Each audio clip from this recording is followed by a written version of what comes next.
can get it to... Yeah, so the computer's working.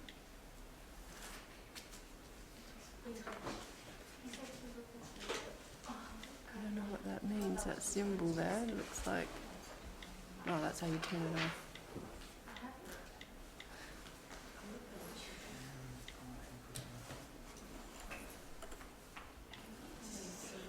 That's weird. Do you have one, do you?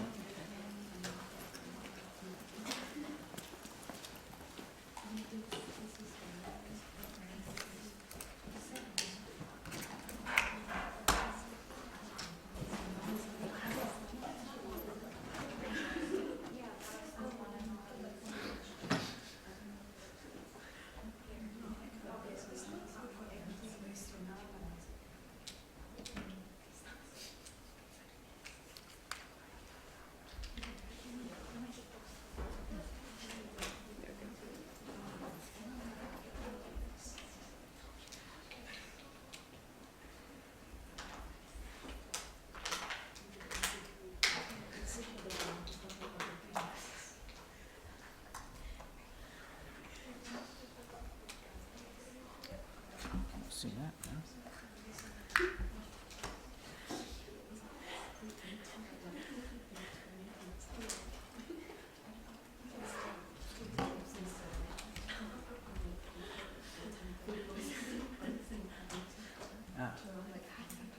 Do you want to try HDMI again? Yeah. Is there something wrong with there? Oh, that was it. That I'll was just it. turn it off now. Come back.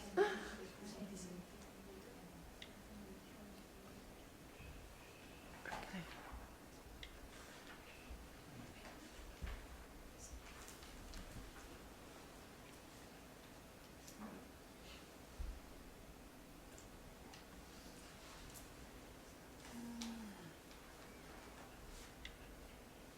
That looked like it was going to come up a second ago, didn't it? Okay. No. I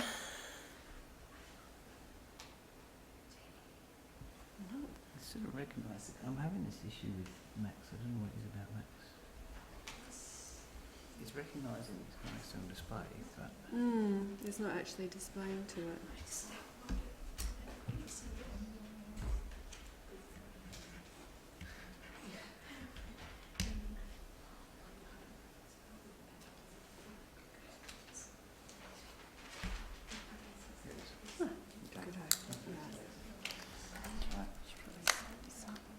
I'll just quickly introduce you. Just turn it on and see if it's... Otherwise I have to turn it on here.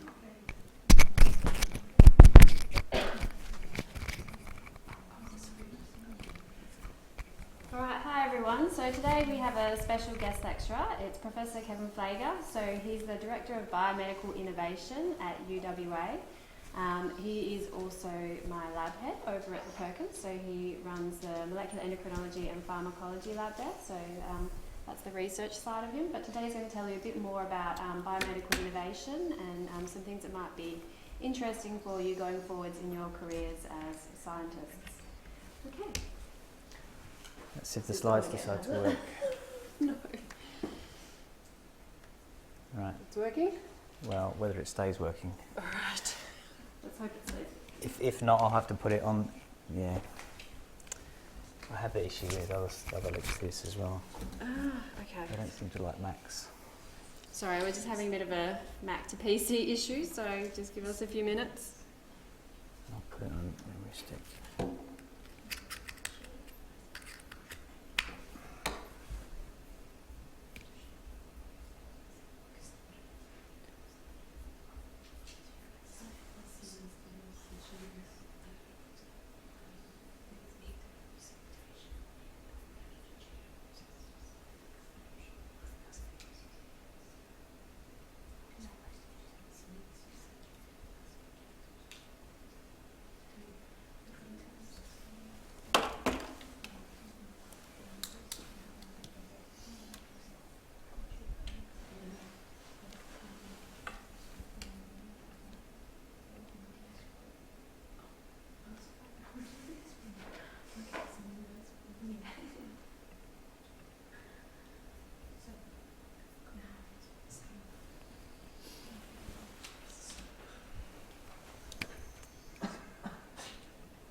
This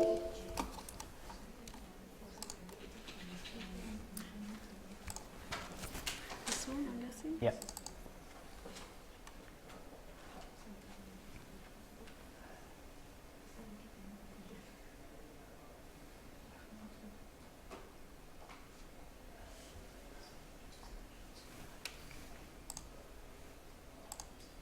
Okay, all right, thank you.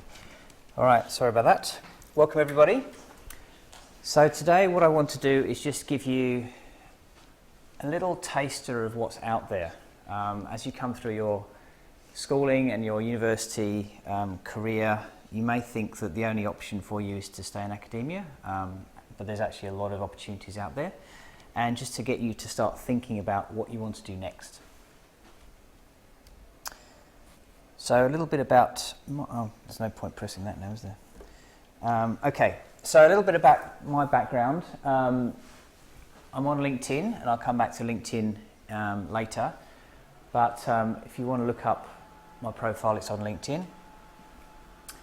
I'm a molecular pharmacologist, as Liz said. I have a laboratory across at the Harry-Perkins Institute, which I've been running for about I've been running that since 2008, but I've been here at EWA since 2002.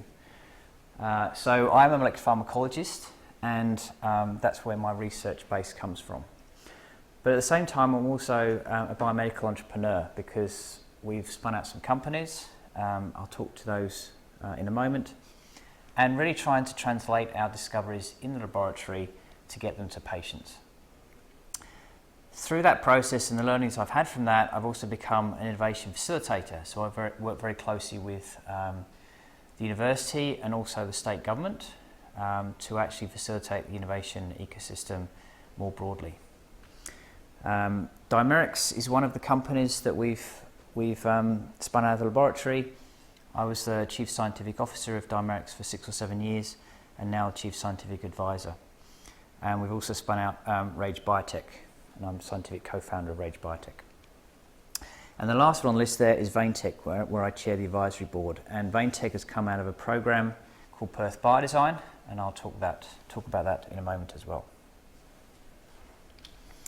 Okay, so Dimerix. So Dimerix is a company that's on the stock market, so it's ASX listed.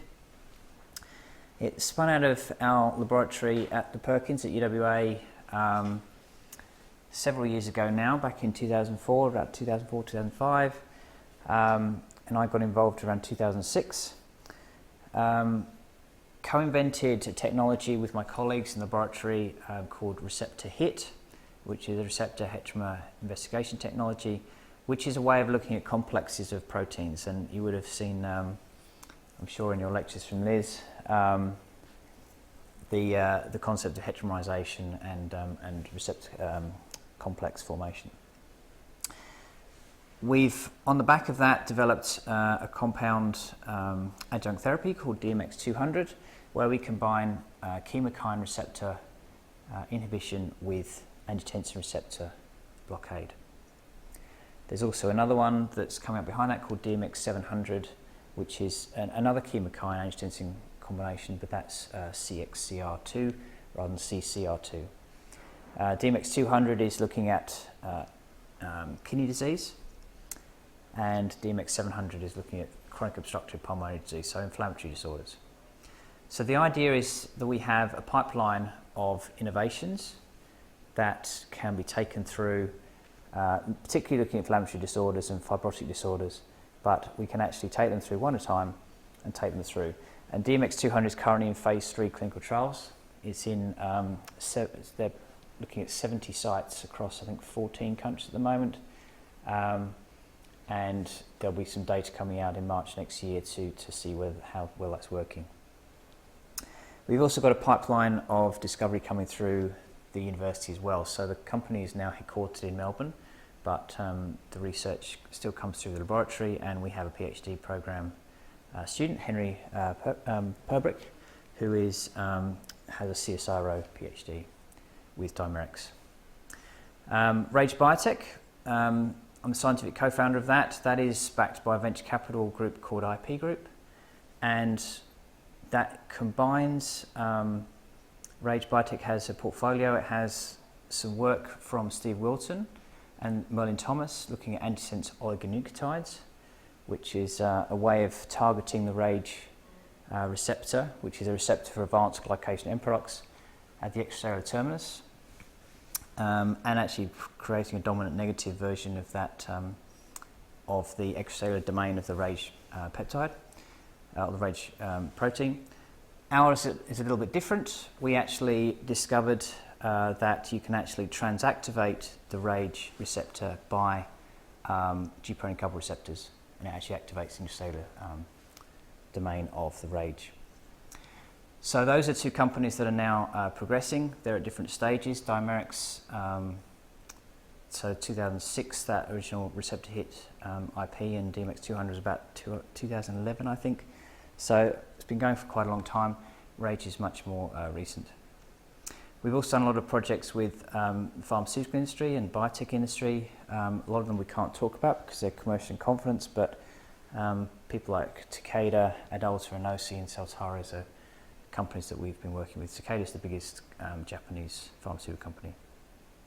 And then very recently we've just got some funding from the state government to work on what's called the Springboard Medical Manufacturing Alliance, and that is a collaboration between the university and 5 companies to develop infrastructure to actually enable med-tech manufacturing in West Australia.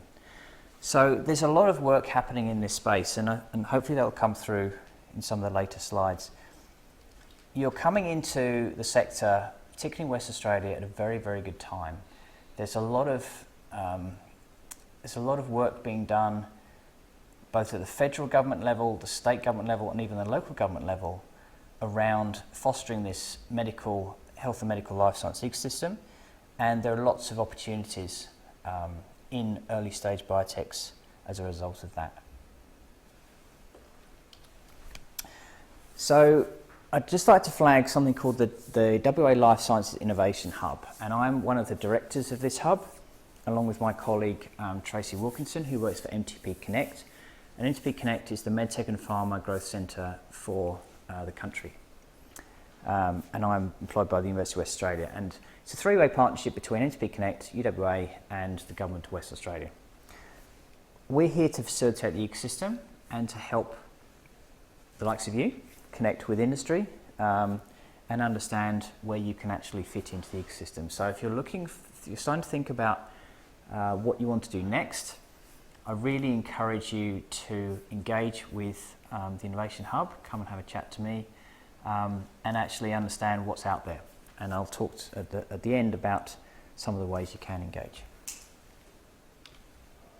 So this is a list of all the things the Hub can help with. And in particular, I emphasise right in the middle there in the capacity building, the training and development. And that's what I'm responsible for. A lot of the programs that we run in the Hub and through various initiatives such as Biodesign and the Australian Clinical Entrepreneur Program. But there's a lot of opportunities to engage, to understand what's happening, to network and meet your potential future employers. So Perth Biodesign. So what is Perth Biodesign? This is an initiative which is training the next generation of biomedical entrepreneurs. It tends to have more of a focus on medtech and digital health, but as a pharmacologist, I'm keen to broaden it beyond that.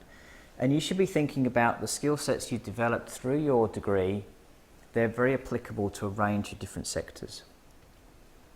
So this is the team. So this is in addition to the amazing lab team I have with Liz, but this is the other side of the coin. This is the team that is looking at the innovation that we're overseeing. And there's a lot of people here that can help you, and they have a lot of experience in doing this. Matt and Intan have been out in Stanford, been trained at Stanford University in this, and Chloe used to set up the innovation function at South Metropolitan Health Service down at Fiona Stanley, and Oliver's been doing this for many years as well, and Sandra and Ruth as well. So the Perth Biodesign offering. So I encourage you to have a look at the website and have a think about if any of this can help you. We do run a course every year. At the moment that's up and running, but it will be available again next year. We recruit people in with a blend of skills and backgrounds, business background, research background, some engineers, some clinicians. It's a very multidisciplinary team, and that's deliberate. They go into hospital setting and observe what's happening, and they look for unmet needs. They then spend a lot of time validating those needs, and then actually selecting down to one they want to take forward, and then they look for solutions. And out of this program, we've had companies like Vital Trace and Vaintech and Matilda, and Pretect actually is another one that's just got some got into the MedTech Actuator program.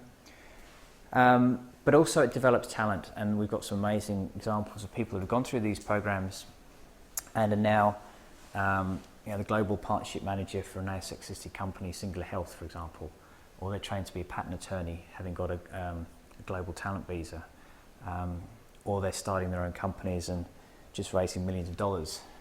So actually understanding the process and what's required to take an innovation to market and to a patient is very valuable. If you go on to do PhDs, we have the iPrep Biodesign program. So here we actually place students in industry for 3 months at a time, and we actually give you some of this biodesign training around that as well, and career development training. Maybe not applicable to this audience, but Matt and Intan actually teach units of the biomedical engineering course, both at master's and undergraduate level. And then we're also having boot camps. So these are opportunities to come along. There is a student rate to come along and over 2 days learn what biodesign is all about. But we're also looking to develop some shorter programs as well that are perhaps more tailored to students. The other one, and again, this depends on whether you're planning to go and do medicine later in your careers, but we do have the Australian Clinical Career Program, so I co-direct this across the country. We have 2 cohorts. The second cohort is just started in May, and just graduating the first cohort was going to be on Wednesday, but we've deferred that for a week because there's a football match on Wednesday, which we're all going to be watching. But that's an amazing program. So if you're interested in entrepreneurship later in your career and you're going into medicine, then have a think about that. There's also the Bridge program, and Liz has actually done this. So this is very well targeted for pharmacology. This is a training program. I feel like Liz should come up and tell you about this one, but it's a year training program that equips you with the commercialization tools that the pharma industry actually teaches their people internally.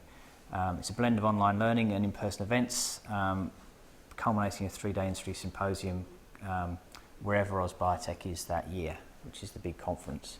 And there's lots of major partners in that. And they select 100 people a year. So again, something to think about if you want to get into this area later on. The Biozone, so this is an initiative of UWA. It's actually 9 years old. We're celebrating our 10th anniversary next August. And this is a way of looking at transdisciplinary research. So thinking about how can you combine, for example, pharmacology with computer science. And we've actually got a PhD student in our lab who's a computer scientist, and he's looking at how do you develop models to look at ligand receptor interfaces. So it's a very multidisciplinary way of thinking, and we've got a training program at the moment, and there'll be some new faces starting very soon that have come through this training program over the last few years. Natasha actually was one of our students down the bottom there. So that's something to keep an eye on as well if you're looking to do PhDs in the future. Now I just want to set a bit of context because you may not realise it, but we are actually on geographically the largest medical centre in the Southern Hemisphere. We have a number of hospitals. We've got the Charles Gardner Hospital, we've got Perth Children's Hospital, we've also got a private hospital with Hollywood next door. We've got a lot of fantastic institutes, medical research institutes, whether it's adult chronic disease like Perkins, or neuroscience like Perrin, or ears or eyes. or respiratory. There's obviously Barry Marshall and his group in M Block. So there's a real concentration of research here, and we're actually finding a lot of biotechs are springing up around this area, and they're coming out of the institutes, or they're taking office space down Broadway or in West Perth, but we're seeing a real concentration of activity around this area. And there's a lot of planning happening, and I'm involved in this with the state government and even the City of Perth. They have a tech action plan. There's a lot of work being done to grow this ecosystem. So it's a great time to be involved, because some of these companies are recruiting a lot of staff. So Vital Trace has got over 30 people working for it now. So these are great opportunities to think about getting involved in biotech and startups. And we're creating an environment where even if you jump between startups as the ecosystem changes, you're going to have a very exciting career and get exposed to a lot of interesting innovations.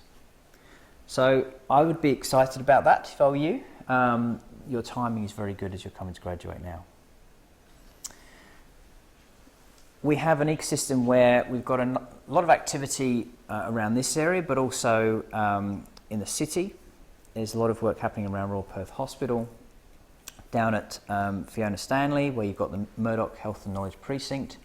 You've got a lot of activity around Technology Park in Bentley, where there's a new facility that's just been taken over by Bridge West Perth Pharma.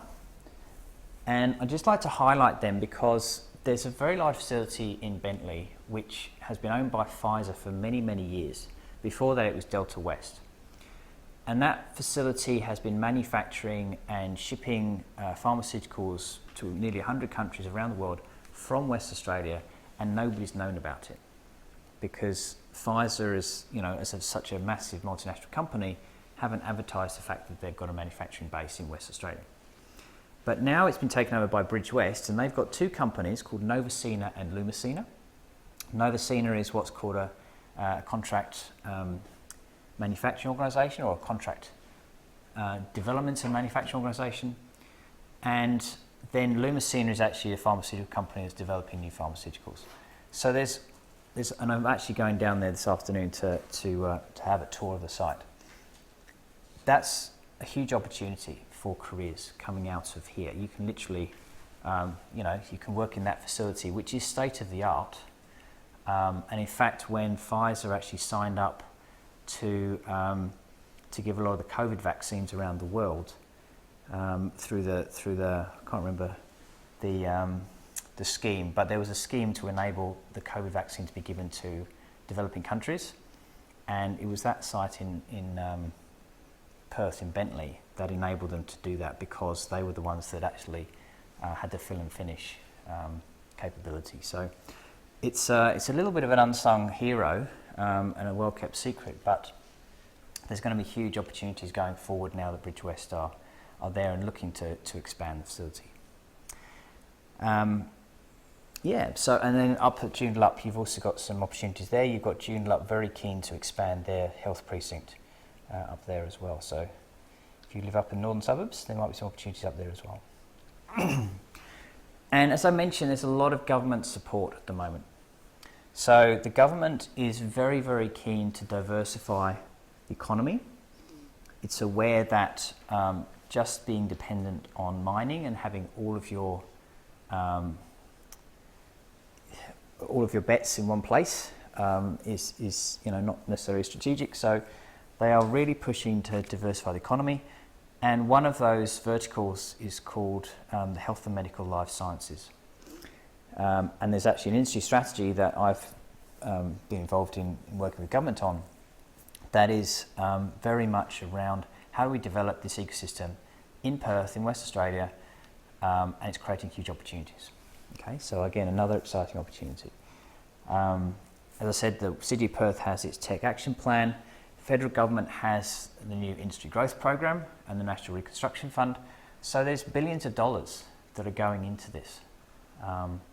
So again, huge opportunities. So there may not be So in academia, the grants might be getting harder to get. You might find that it might be harder to get a postdoc to say in academia. There's still amazing opportunities in academia, but there are also amazing opportunities developing outside of academia. In fact, you can do both, and I do both.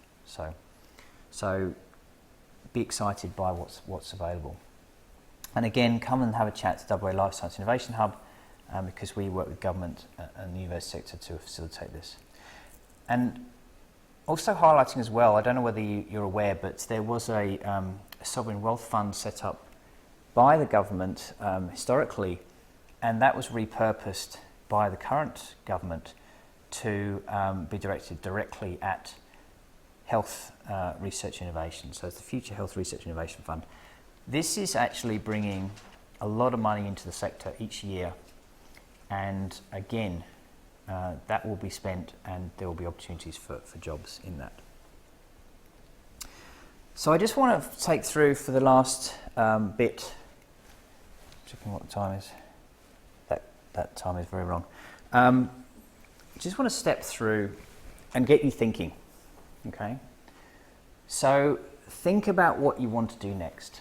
I know you're third years, you may well be going on to do honours and you've got a pretty clear idea what that will be, but you should be thinking, a good year out of where you want to be taking that next step. So even if you do want to do honours, what do you want to do after that? And start thinking, and you probably don't not have the answer to that, okay? And I have a second year, my son is 19 and he's a second year at UWA, so as a parent I'm very aware of this, but you may not know what you want to do next, but that's okay.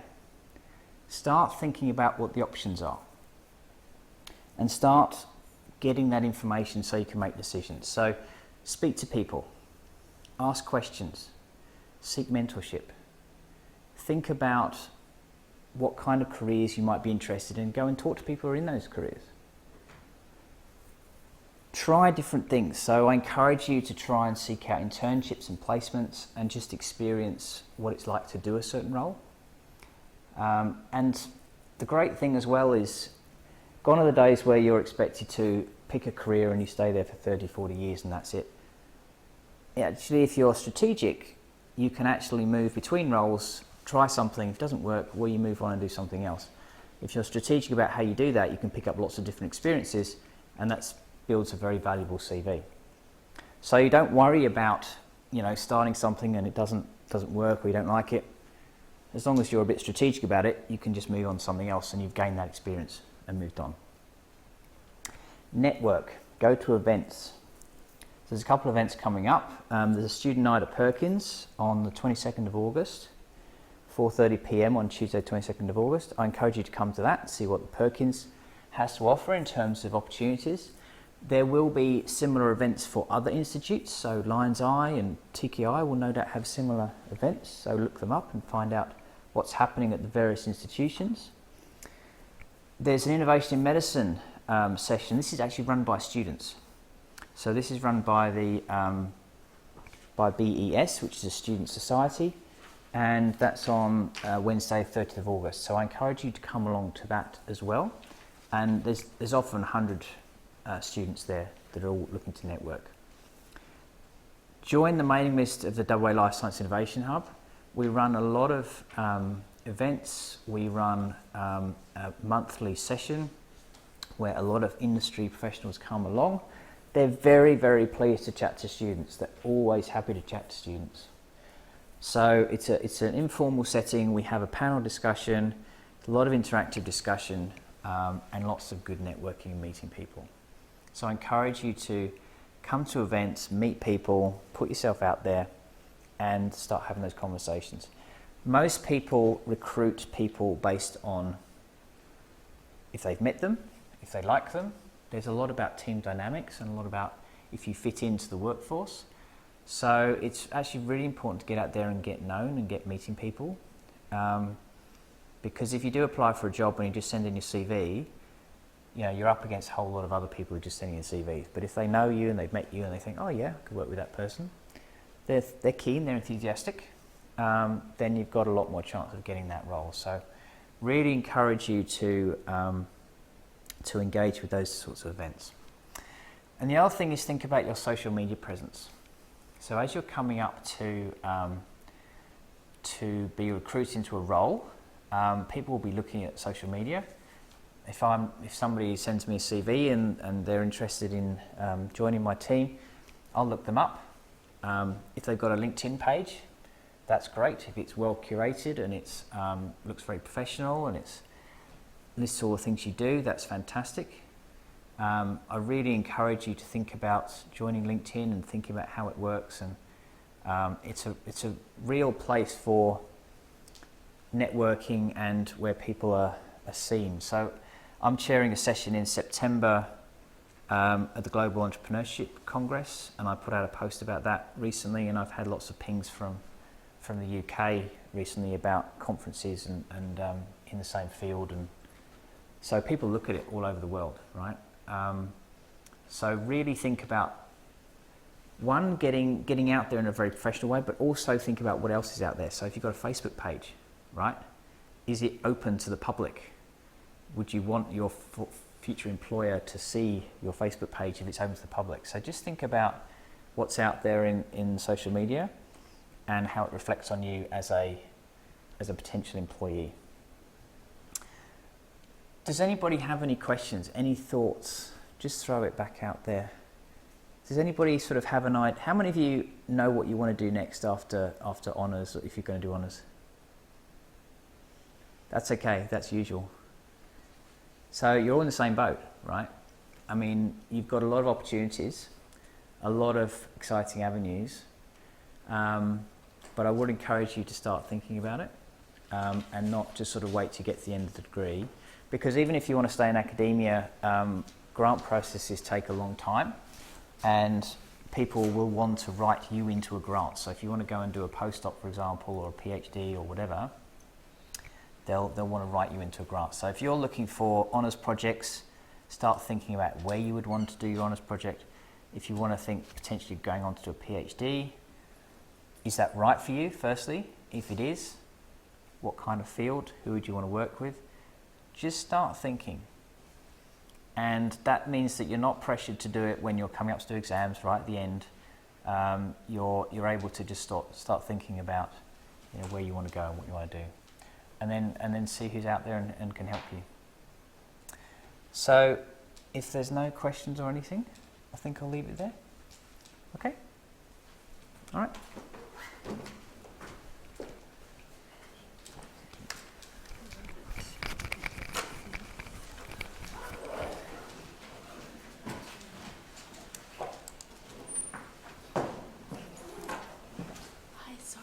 Question. I'm interested in doing a master's in like rural health. Yep. And I think you're doing research in like kidney disease, Yep. right, at the Harry Perkins. Yep. Would you have like research projects where you work rurally as well as with like Harry Perkins, like a collaboration project? Or? Yeah. So do you know? Have you heard of Aaron Shakira? Oh. So Aaron is a nephrologist, so he's a clinician that works on kidneys. Yeah. I think he's still director of research at, I think. Yeah, so he would be someone to speak to. In terms of rural, there's a rural school I think connects. Oh, okay. But yeah, I'll give you a card. Okay, thank you. Yeah. All right, thank you very much.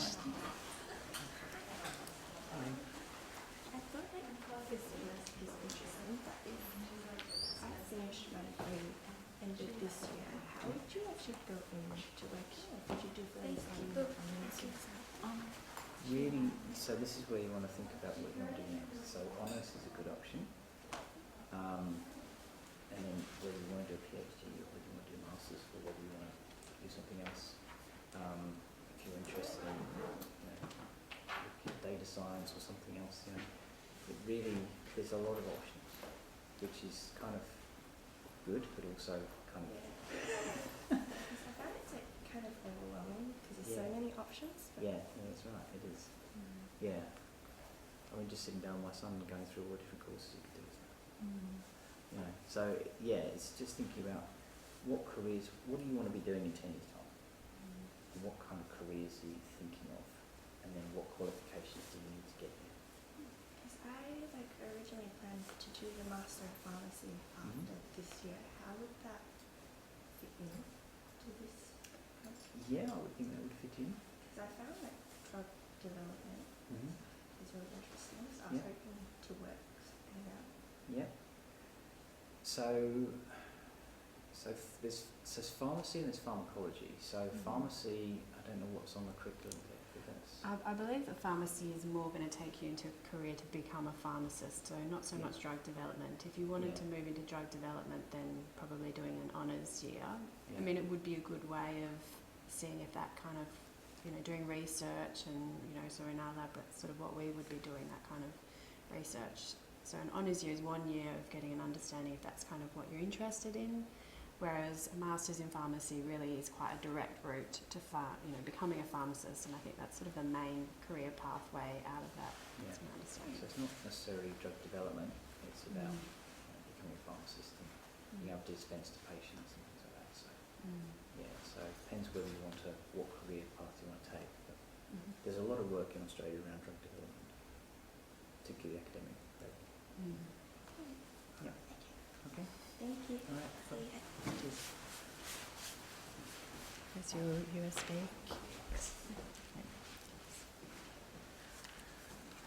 Thank you for that.